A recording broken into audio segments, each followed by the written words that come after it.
Oke, selamat satu. Ya, kembali lagi di Bahasa Inggris 3 di pertemuan ke-5. Nah, di pertemuan ke-5 ini kita akan membahas mengenai ability in English.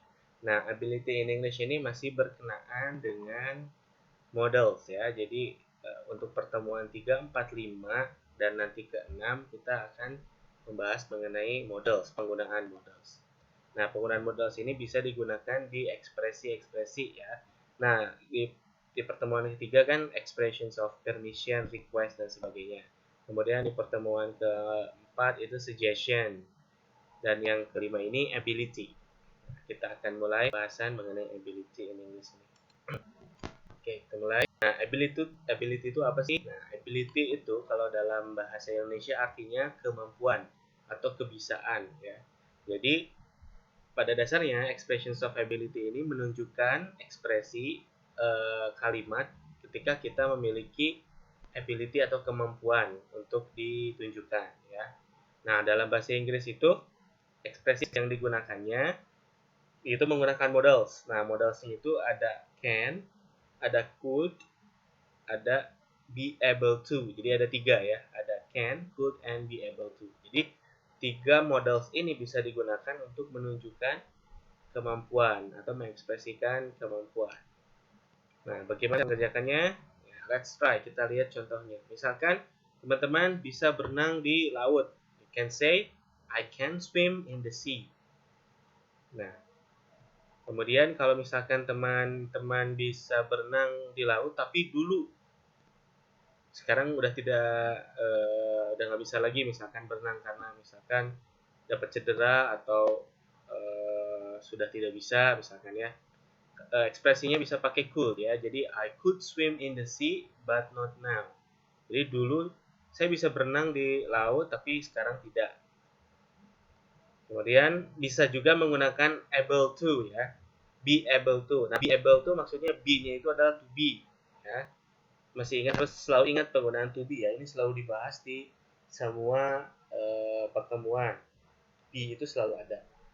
Be able to artinya to be ditambah able to. Ya, contohnya misalkan pakai subjeknya I. I am able to swim in the sea. Nah, kalau misalkan dulu bisanya kalau menggunakan able to pakainya was. Jadi si to be-nya berubah jadi was ya. Ini verb 2-nya am itu atau misalkan is ya. Kalau to be kan ada am, is, are. Nah, kalau am dan is itu to be-nya ketika bentuknya verb 2 dia berubah jadi was. Jadi I was able to swim in the sea but not now. Gitu. Jadi penggunaan can, could, am able, I was able itu ada bedanya ya. Nah, untuk can dan be able to itu sebetulnya penggunanya sama-sama menunjukkan kebisaan pada saat ini ya. Kita bisa sesuatu saat ini. Nah, tapi kalau penggunaannya dengan could dan was able to, ya ini was able to itu berarti to be 2, able to ya. Itu penggunaannya digunakan untuk masa lampau. Jadi ketika dulu bisanya, misalkan bisa berenangnya di lautnya dulu, pakainya could. Kalau bisanya sekarang masih bisa pakai can. Gitu. Itu penggunaan dari can, could, am able, atau I was able to.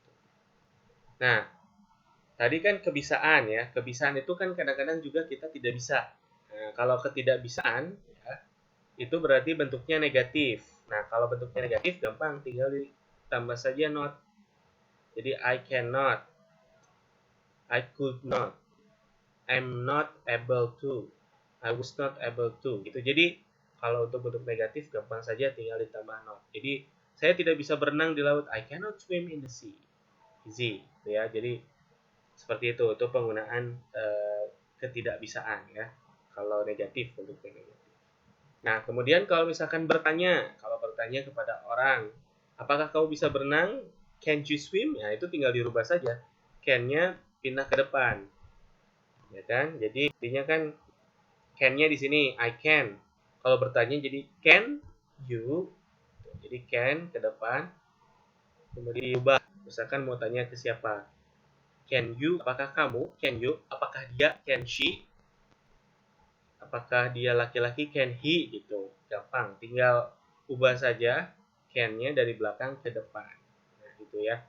Itu untuk bentuk tanya kalau ingin bertanya mengenai ability seseorang. Gitu. It's easy ya. Kita dilihat di contohnya. I think it's really easy about ability in English. Nah, easy ya. Kalau begitu, kalau teman-teman menganggap ini mudah, nanti kita bahas soal-soal ya. Nanti saya akan berikan latihan. Kalau dianggap masih bingung penggunaannya, silakan tanyakan di forum e-learning. Oh ya, sekedar informasi lagi untuk opsi penting. Nah, untuk can, could, am able, was able ini semuanya diikuti oleh verb 1 ya.